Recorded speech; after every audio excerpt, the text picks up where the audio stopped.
ये रहा अपना भारत पेट्रोल पंप और रिफ़िल करवाने चलते हैं वापस से।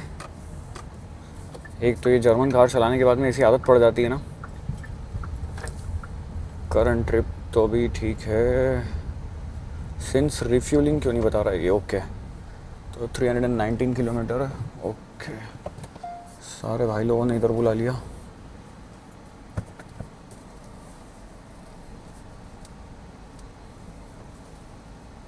अब देखते हैं कितना फ्यूल लेती है।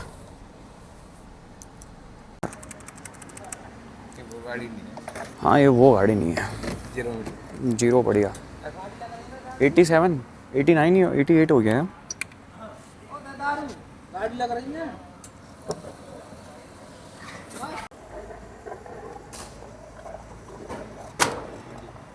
ऑटो कट ऑडोमीटर आप लोग चेकआउट कर लो। 13,602 किलोमीटर जो है वो गाड़ी चली हुई है। ओके तो सिंस रिफ्यूलिंग भी ज़ीरो हो गया है और एक ट्रिप जो है वो भी मैं रीसेट कर देता हूँ यहाँ पे। ये भी अपन ने रीसेट कर दी तो इससे काउंट करते रहेंगे, बिकॉज जो एक और ट्रिप आती है करंट ट्रिप, ये तो गाड़ी बंद करके चालू करूँगा फिर रीसेट हो जाती है। ठीक है सो निकल गए अभी। ऑलमोस्ट 10 किलोमीटर मैं चलाऊँ और गाड़ी पूरी फुल है। लाइक 4 हम एडल्ट हैं और उसके बाद में जो लगेज है वो इतना है कि ऑलमोस्ट पूरा बूट स्पेस जो है वो कम्प्लीटली ऊपर तक फुल हो चुका है। और यहाँ पे एक क्लिप भी जो है आप लोग देख लेना तो आपको पता चल जाएगा कि टायर और बॉडी में कितना डिफरेंस रही है, बिकॉज काफ़ी ज़्यादा सामान है अभी हम लोगों के पास में। फैमिली के साथ ट्रैवल करते हो तो लगेज हो ही जाता है। तो लेट्स सी अभी द्वारका एक्सप्रेसवे से सोना रोड पे कनेक्ट करेंगे एंड देन उसके बाद में जाएंगे दिल्ली मुंबई एक्सप्रेसवे कनेक्ट हो जाएगा। और वहाँ की भी अपडेट मैं आपको आज दे दूंगा कि ओवरऑल जो है वो कितना क्या पैच कंप्लीट हुआ है, कितना इनकम्प्लीट है। सो अब आ गए हैं दिल्ली मुंबई एक्सप्रेसवे पे एंड 13.4 km के लिए शो कर रही है। 34.8 किलोमीटर जो है वो पड़ता है मेरे घर से दिल्ली मुंबई एक्सप्रेसवे। और टाइम लगा 1 घंटा, बिकॉज अभी जो है वो ट्रैफिक नहीं था। 4:30 बजे के आसपास जब निकलते ना तो आप मोस्टली टाइम पे पहुंच जाते हो। अभी 5 बज रहे हैं, मैं सही टाइम पे जो है वो दिल्ली मुंबई एक्सप्रेसवे पे आ गया हूँ। और अब जो है वो कंटिन्यूसली चलना है ऑलमोस्ट 300-350 किलोमीटर के आसपास में। और जो ललसोट वाला है वहाँ पर जो है फिर नीचे उतरना पड़ेगा। और ये आ गई इसकी एंट्री। 46 किलोमीटर्स कंप्लीट और फर्स्ट टोल आया है दिल्ली मुंबई एक्सप्रेसवे का। 14.7 शो कर रही है अभी fuel efficiency. Around 177 kilometres done. 16.9 kml show कर रही है 2 hours 26 मिनट्स में। रोड्स बढ़िया हैं, मतलब अभी टेम्परेचर फिर भी मतलब ठीक हो गया। 43-45 जो बीच में हो रहा था 39 डिग्री समथिंग हो रहा है। मतलब शाम के अभी ऑलमोस्ट 7 बजने आ गए, 6:55 हो रहे हैं और तब भी टेम्परेचर इतना ज़्यादा हाई है। और कंटिन्यूसली मतलब ये यहाँ पर देख सकते हो AC जो है वो चालू है 20.5 पे। और बाहर जो है व्यू कुछ उस टाइप का है, बढ़िया व्यू है, मतलब सही है। और द बेस्ट पार्ट इज़ कि सस्पेंशन जो है वो काफ़ी कंफर्टेबल है क्लेविस के। तो जो एंडुलेशंस वगैरह आते हैं वो अंदर गाड़ी में उतने ज़्यादा फील नहीं होते हैं।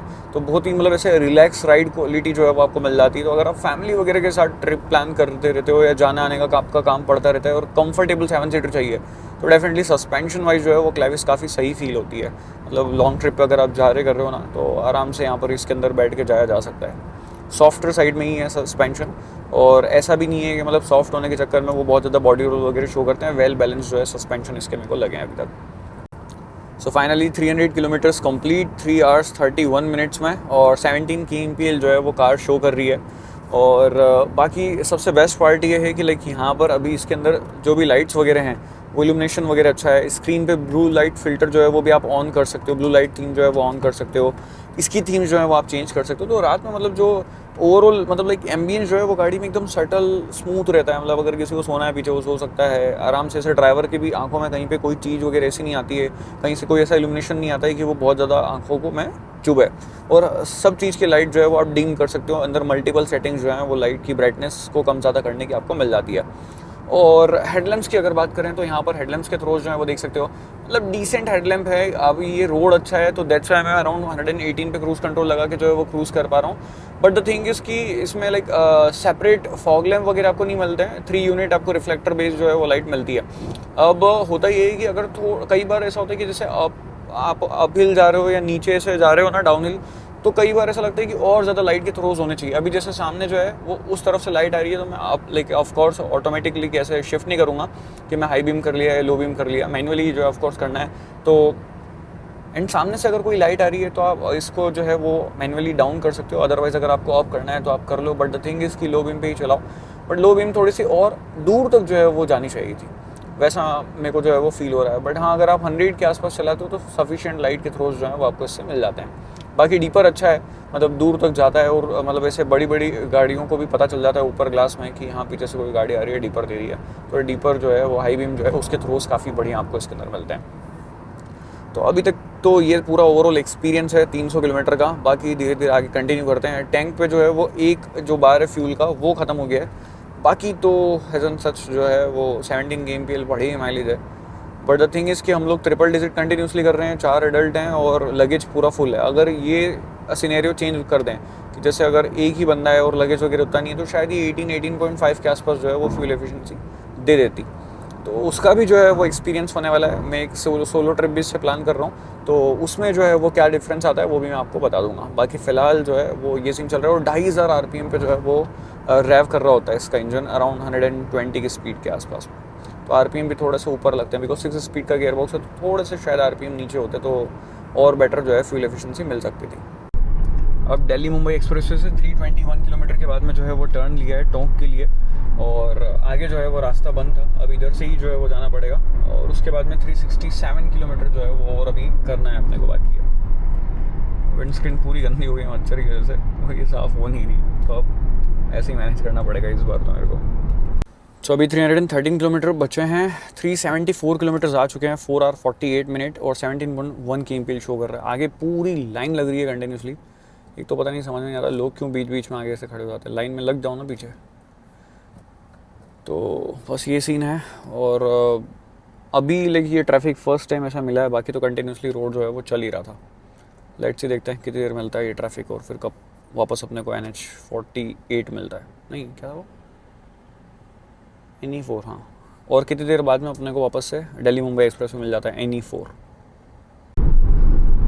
सो अब जो है वो NE4 वापस से यानी कि दिल्ली मुंबई एक्सप्रेस पकड़ने वाले हैं। और ये रोड पिछली मतलब लाइक बार जब मैं आया था 1-1.5 महीने पहले, तब इतना प्रॉब्लम नहीं थी, बट अभी जो है वो कई जगह रास्ते बंद है, तो बार बार जो है वो नीचे उतरना पड़ता है सड़क से, और 1.5-2 किलोमीटर बहुत ख़राब रास्ते में जो है वो मतलब लाइक एकदम कुछ रास्ते ही नहीं, वो सिर्फ खुदी हुई रोड्स हैं, और वहाँ से आपको निकलना पड़ेगा।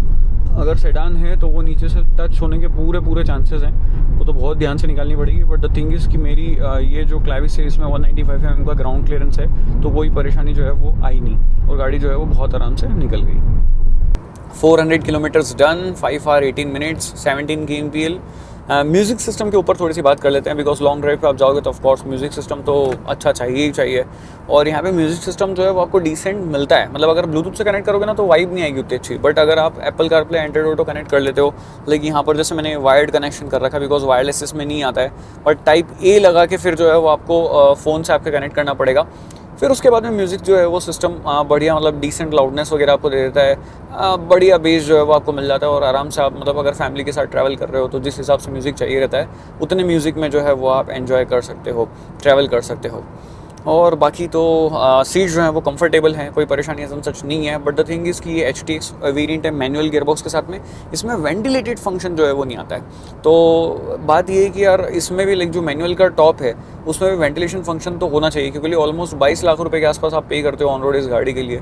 तो 22 लाख रुपए में मतलब ऑलमोस्ट बहुत सारी गाड़ियाँ ऐसी है जो आपको वेंटिलेशन फंक्शन दे ही देती है लोअर वेरिएंट्स में भी, तो यहाँ पर उस चीज़ की कमी जो है वो मेरे को महसूस हुई। 455 किलोमीटर्स हुए हैं इस 80 किलोमीटर के ट्रैक में, जो लाइक कोटा जो 456 किलोमीटर्स हो गए हैं। ललसोट कोटा हाईवे के बाद में जब दिल्ली मुंबई एक्सप्रेस वे पकड़ते हैं 80 किलोमीटर का स्ट्रेच आता है। इतने ज़्यादा एंडुलेशंस हैं यार इसके ऊपर, मतलब परेशान हो गए हैं। अभी ऑलमोस्ट 60-70 किलोमीटर चले और 3-4 बार तो इतनी ज़ोर से गाड़ी ऊपर उछल के और नीचे आई है ना, तो मतलब यहाँ पर क्रूज़ कंट्रोल लगा के आप चला ही नहीं सकते हो, इतने ज़्यादा एंडुलेशंस। और ऐसा नहीं कि मैं हर लेन टेस्ट कर चुका हूँ कि लेफ्ट में हो, फर्स्ट, सेकंड, थर्ड, फोर्थ, हर एक लेन में एंडुलेशंस हो रखे हैं। और इतने ज़्यादा अनइवन एंडुलेशंस हैं कि रात में अगर आप सोच रहे हो कि हाँ ठीक है आप ट्रैवल कर लो और सब सो जाएंगे, बॉस कैसे सोएंगे यार, सब इधर से उधर, सामान पूरा हिल रहा है पीछे, बड़ा वियर्ड रोड हो रखा है। मतलब ऐसा लग रहा है कि ज़मीन का बहुत सारी जगह से धंस गई है बारिश वगैरह की वजह से, और हर जगह जगह जो है वो एंडुलेशंस बने हुए हैं। पैच वर्क करा हुआ है, पैच वर्क भी ऐसा करा हुआ है एकदम सॉफ्ट नहीं है, मतलब वो क्लियरली ऐसे गाड़ी को ऊपर और नीचे कर देता है प्रॉपर, तो वो बड़ा वियर्ड ही सीन जो है वो लग रहा है यार। दिल्ली मुंबई एक्सप्रेसवे की ये हालत, मतलब बहुत टाइम बाद में मैंने ऐसे देखे। एंडुलेशंस थे थोड़े बहुत, बट अभी तो बहुत ही ज़्यादा बढ़ गए हैं। तो अब कभी अगर ट्रैवल कर रहे हो तो उस हिसाब से सोच समझ के, ये देखो ये पैच, और ये देखो ये फिर से एंडुलेशंस, ये तो मल्टीपल टाइम, मतलब ऐसा कोई 1-2 किलोमीटर भी नहीं जा रहे हैं कि जहाँ पर मतलब हाँ ठीक है कांस्टेंट गाड़ी चल रही है, पूरे टाइम गाड़ी के अंदर मूवमेंट जो है वो फील हो रहा है। तो बड़े बुरे हालत हो रखे हैं इस इतने नए और इतने महंगे रोड के, और 2 रुपये पर किलोमीटर का टोल ले रहे हैं इस। सो ये टोल पे आ गए, और अब जो है 496 किलोमीटर कंप्लीट हो चुके हैं, 194 किलोमीटर रह रहे हैं। एंड अब जो है वो ऑलमोस्ट 15-16 किलोमीटर लास्ट के जो है वो मेरे को नीचे उतर के और बस घर जाना रहेगा रतलाम तक, दैट्स इट। बाकी जो है वो पूरा कंप्लीट अब दिल्ली मुंबई एक्सप्रेस वे पे चलना है। फ्यूल एफिशिएंसी 16.8 की ये शो कर रही है, लगभग शायद 16 के आसपास आ सकती है, वो जब अपन चेक करेंगे। लाइक पूरा कंप्लीट अब ये फ्यूल ख़त्म हो जाए उसके बाद मैं बताऊँगा। अभी 241 किलोमीटर की रेंज स्टिल शो कर रहा है, और बाहर कितना बचा है वो आप देख सकते हो यहाँ पे, ठीक है। तो ये सीन है। बाकी अभी तक कोई ऐसे सच परेशानी नहीं आई है। जब ख़राब रास्तों में चलते हैं ना तो टायर नॉइज़ वो थोड़ी बहुत जो है वो केबिन के अंदर आ जाती है, और तो इंसुलेशन जो है वो थोड़ा सा और बेस्ट हो सकता है। बाकी सब चीज़ें सॉर्टेड है। जो क्लच वगैरह है वो सही है, बहुत स्मूथ है। गियर शिफ्टिंग बहुत अच्छी है, कोई दिक्कत नहीं आती है, मतलब ऐसा आप परेशान नहीं होते हो बार बार गियर शिफ्ट वगैरह करके, क्योंकि हाईवे पे मोस्टली आप 5th-6th गियर में चल रहे होते हो अगर आप क्रूज़ कर रहे हो। तो जब आप स्लो हो रहे हो तब आपको फ्रिक्वेंट गियर शिफ्ट करने पड़ते हैं, जब आप मतलब सिटी में चला रहे हो तो। अदरवाइज़ सब चीज़ें जो है वो हाईवे पे ऐसा लगता है कि ठीक है, इजी टू यूज़ है। स्टीयरिंग का फीडबैक अच्छा है, बट ये MPV है, बहुत ज़्यादा स्टीयरिंग कनेक्टेड फील नहीं होती है, बट फिर भी सही है। मतलब कि हाँ, अगर आप डेली नॉर्मल यूजेस के हिसाब से इस गाड़ी को यूज़ कर रहे हो तो अच्छे से चल जाती है, और आपका काम जो है वो बन जाएगा। फिर ये जो इन स्क्रीन का जो है वो ब्लू लाइट टेक्नोलॉजी इसके अंदर दी हुई है, वो बहुत रात में जो है वो यूज़फुल है। अगर मैं अभी कैमरा में ऑन करूँगा तो वो थोड़ा सा वियर्ड लगेगा, दैट्स वाई मैंने ऑफ करा हुआ है। अदरवाइज़ अगर ऐसे आप रात में ट्रैवल कर रहे हो ना, तब कोई दिक्कत परेशानी ऐसा सच नहीं आने वाली, और ईजिली जो है वो आप सारी चीज़ें कर पाओगे। और अभी यहाँ पर जो है वो लाइक ऐसे ही है, दिल्ली मुंबई एक्सप्रेस अब देखो कनेक्ट हो गया। 193 kilometre still left. And ambient light भी मल्टीपल आप कलर्स जो है वो चूज़ कर सकते हो। मेरे को ब्लू कलर पसंद है, मैंने ब्लू कलर लगाया हुआ है, दैट्स इट। और आपको चाहिए तो आप अलग अलग कलर ऑप्ट कर सकते हो उसमें। और ये से डोर पे भी, यहाँ पे भी एम्बिएंट लाइट, और ये चारों पे पीछे भी जो है वो रहती है। फुटवेल लाइट जो है वो नहीं है इस गाड़ी के अंदर, फुटवेल लाइट थोड़ी सी मिस है। चलो, तो अब मैं जो है वो मिलता हूँ आपको वापस से जब ये दिल्ली मुंबई एक्सप्रेस वे ख़त्म हो जाएगा। मैंने ऑलमोस्ट आपको सब चीज़ें बता दी है। अब फ्यूल कितना रेंज बचती है वो अपन देखेंगे, बाकी अगर रात में हुआ तो, नहीं तो अदरवाइज़ कल मैं जो है फ्यूल अप करवा के आपको ये भी बता दूंगा कि इस पूरी जर्नी में जिस हिसाब से ड्राइव हुई है किस मतलब लाइक कई बार अभी बीच में 1-2 बार हम लोग रुके भी थे, कुछ खाया पिया। तो ऑफकोर्स गाड़ी में अगर नाश्ता कर रहे हैं तो गाड़ी चालू रहती है, AC चल ही रहा है जब से गाड़ी स्टार्ट हुई है। तो ये पूरा सिनेरियो है। और उस सिनेरियो में जहाँ पे 4 लोग बैठे हुए हैं, अगेन पूरा लगेज फुल है, कितनी फ्यूल एफिशिएंसी आती है वो तो देख ही लेंगे। बट ओवरऑल अगर आप 100-120 चलाते हो तो सही फील होती है, बहुत ज़्यादा ऐसा नहीं लगता है कि आउट ऑफ कंट्रोल वगैरह होने वाली है। आराम से आप 110-120 पे जो है वो इस गाड़ी के साथ में क्रूज़ कर सकते हो। तो ये भी गाड़ी का जो है वो मेरे को अच्छी प्लस पॉइंट लगा है। बट यही है कि जो एंडुलेशंस वगैरह आते हैं वो रोड की तो गलती है, और सॉफ्ट सस्पेंशन है, MPV है, तो वहाँ पर थोड़ा सा हल्का सा आपको ऐसा लग सकता है कि ज़्यादा ही सॉफ्ट है सस्पेंशन, यहाँ पर थोड़ा सा जो है वो अच्छे से निकल जाती है। बट अगर वो वहाँ सही निकलती तो बात वही है कि बाकी सारी जगह जो है वो आपको स्टिफ फील होती है। तो कुछ ना कुछ एक चीज़ आपको छोड़ने ज़रूरी है। तो यहाँ पर मोस्टली कंफर्ट देखा गया है, तो फिर जो स्टिफनेस है सस्पेंशन की वो छोड़ दी गई है। 600 किलोमीटर्स कंप्लीट हो चुके हैं, 7 आवर 36 मिनट्स, और 16.7 की इम्पील कार अब शो कर रही है। MP वाले पैच में हमेशा ऐसा होता है कि फ्यूल एफिशिएंसी मैंने ड्रॉप देखा है, मतलब लाइक ऐसा नहीं है पर्टिकुलर इस गाड़ी में, मल्टीपल कार्स में हर महीने ट्राई करता हूँ यहाँ पर, और इस वाले पैच पे फ्यूल एफिशिएंसी ड्रॉप होती है। मे भी शायद एलिवेशन, बट एलिवेशन इतना ज़्यादा नहीं होता है, मैंने मैप पे भी सर्च करा था, बट स्टिल कुछ ना कुछ तो ऐसा सीन है, या तो शायद एटमॉस्फेरिक प्रेशर हो सकता है, सामने से विंड डायरेक्शन चेंज हो सकती है। बट हाँ, 2-3 पॉइंट 4 पॉइंट, किसी गाड़ी में 5-6 पॉइंट तक भी जो है वो फ्यूल एफिशिएंसी ड्रॉप होती है इस वाले पैच पे, जो ये 180 किलोमीटर 175 किलोमीटर समथिंग का कुछ पैच है उसके ऊपर। और ये जो थीम है ना, ये भी आप चेंज कर सकते हो, मतलब मल्टीपल अलग अलग 2-3 थीम्स हैं इसमें, तो ऐसे आप चेंज कर सकते हो। ड्राइविंग मोड पे उसको अलाइन कर सकते हो, बट द थिंग इज़ कि ये ऑटोमेटिक नहीं है, मैनुअल है, तो इसमें ड्राइविंग मोड्स नहीं है, तो ये अलाइन नहीं होती है। इसको आपको मैनुअली जो है अंदर जाके आपको चेंज करनी पड़ती है। बाकी विंड ब्लास्ट जो है वो थोड़ा फील होता है, लाइक ऑफ कोर्स अगर आप 75-80 की स्पीड पे चल रहे हो तो ठीक है, साइलेंट रहता है केबिन, बट उसके बाद में तो फिर विंड ब्लास्ट जो है वो फील होता है। मैं एक बार चुप होता हूँ, आप लोग थोड़ा सा सुन लो। तो ऐसे अगर म्यूज़िक वगैरह नहीं चल रहा है तो प्रॉपर एकदम विंड ब्लास्ट वगैरह जो है वो पता चलता है गाड़ी का। बट फिर भी जो है वो लाइक ऐसे सब चीज़ें मैनेजेबल है, बहुत ज़्यादा ऐसे कुछ आपको परेशान नहीं करेगा। हाँ, ये जो बज़र है ये डेफिनेटली बजने लग जाता है।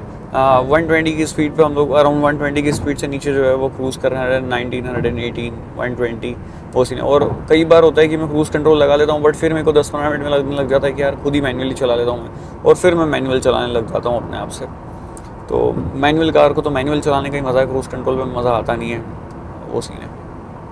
बाकी ऑटो डिमिंग IRVM आता है, ये बहुत यूज़फुल है रात में, स्पेशली जो लोग हाई बीम वगैरह पे चलाते हैं तो पीछे से लाइट नहीं आती और रोड्स काफ़ी स्ट्रेट है, तो अगर आप किसी को ओवरटेक भी करता होगा तो पीछे से उनकी लाइट बहुत देर तक आपके IRVM में आ रही होती है, तो ये ऑटो डिमिंग है। बट जो ORVM है वो नॉर्मल रेगुलर जो है वो मिरर के साथ में ही आते हैं, तो वो थोड़ी सी जो है वो परेशानी करते हैं। तो अब ये भी फीचर जो है वो धीरे धीरे आने लग जाए, एटलीस्ट चलो ड्राइवर साइड जो ORVM है टॉप एंड मॉडल में वो ऑटो डिमिंग दे दो, या मतलब लाइक ऐसे थोड़ा कुछ कर दो उसके अंदर, मतलब कि वो इतनी ज़्यादा लाइट वगैरह जो रात में आती है वो नहीं आए, तो और ज़्यादा बेटर जो है वो फील होगी गाड़ी। बाकी सारे स्विचेस वगैरह जितने भी हैं उन सभी में इल्यूमिनेशन बढ़िया है, कोई दिक्कत नहीं है। केबिन लाइट जो है वो भी काफ़ी अच्छी है और अच्छे से मतलब हर एक चीज़ दिख जाती है। मैंने अभी गाड़ी हम लोग ब्रेक लिया था तो आधे 1 घंटे हम लोग रुके थे, तो वो गाड़ी में ही थे और केबिन लाइट में सब चीज़ें प्रॉपर दिख रही थी, नाश्ता वगैरह करा तो कोई दिक्कत जो है वैसे सच आई नहीं, तो ये चीज़ अच्छी है। और अब मेरे को 38 किलोमीटर पर टर्न लेना है एंड 80 किलोमीटर जो है वो और बचे हैं। 38 किलोमीटर पर टर्न होगा नहीं एक्चुअली, 38 किलोमीटर ऐसा बता रहा है, बट आगे जाके फिर वापस वो बढ़ जाएगा, तो अराउंड 60 किलोमीटर समथिंग, तो 60-65 किलोमीटर इस ही हाईवे पे जो है वो चलना है अभी। 673 किलोमीटर्स हो गए हैं कंप्लीट, 14 किलोमीटर रह रहे हैं और अब रतलाम के लिए लेफ़्ट टर्न जो है वो ले लिया है। अब दिल्ली मुंबई एक्सप्रेसवे से नीचे उतरेंगे, जावरा वाला जो रोड है, जावरा रतलाम वाला महू नीमच हाईवे जो है वो जिसको बोलते हैं, वो लेना है और फिर उसके बाद में सीधे घर।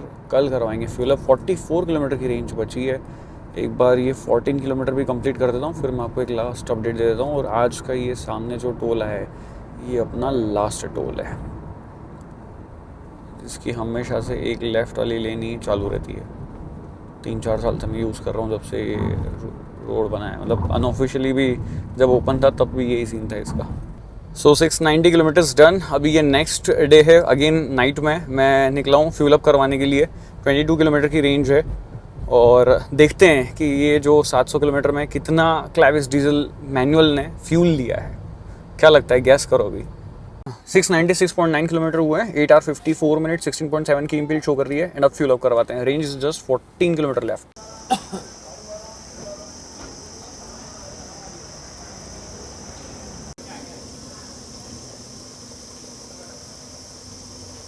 Cut off 44.64 litre.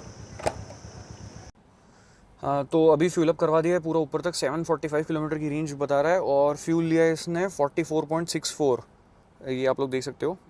तो टोटल जो फ्यूल एफिशिएंसी निकल गई 15.6 की एमपीएल जो है वो उसने रिटर्न करा है। और किस तरीके से चलाई है, और लाइक 4 लोग थे, पूरा बूट जो है वो कंप्लीट फिल था ऊपर तक, और एक्सप्रेसवे पे ट्रिपल डीजीटी करते हुए आ रहे थे। बीच में जहाँ रुक रहे हैं अगेन एसी चालू है, होल्ड कर रहे हैं, तो वहाँ पर भी जो है वो कंटिन्यूसली गाड़ी चालू है। उस कंडीशन में ये फ्यूल एफिशिएंसी है 15.6 की। बट अगर आप अच्छे से चलाओगे, ढंग से चलाओगे, मतलब ज़्यादा ऐसे हार्ड नहीं चलाओगे, देख के चलाओगे, तो 17-18 तक भी जो है फ्यूल एफिशिएंसी आप इससे आउट कर सकते हो। बाकी ये आपको फ्यूल एफिशिएंसी कैसी लगी कैरेंस की, आप नीचे कमेंट बॉक्स में बताओ। गाड़ी जो है वो कंफर्टेबल है, लाइक 7 सीटर है और बूट में भी जो है वो स्पेस काफ़ी अच्छी रह जाती है। अभी पर्टिकुलर जो है वो पूरा ये खाली कर दिया मैंने बूट, ठीक है, ये देखो। बट अगर जैसे सपोज़ ये दोनों सीट को मैंने ऐसे ले डाउन कर दिया तो काफ़ी बढ़िया जो है वो यहाँ पर मतलब स्पेस हो जाती है। और अगर दोनों सीट ऊपर रहती है तो फिर स्पेस जो है वो थोड़ी सी कम रहती है, बट फिर भी तब भी आप जो है वो 2 कैबिन बैगेज रख सकते हो और लैपटॉप बैग जो है वो कैरी करके जा सकते हो। इतना स्पेस भी किसी और 7 सीटर में, जैसे XUV 7X हो गई या सफारी हो गई, उनमें आपको नहीं मिलता है, बट इसमें आपको जो है वो मिल जाता है।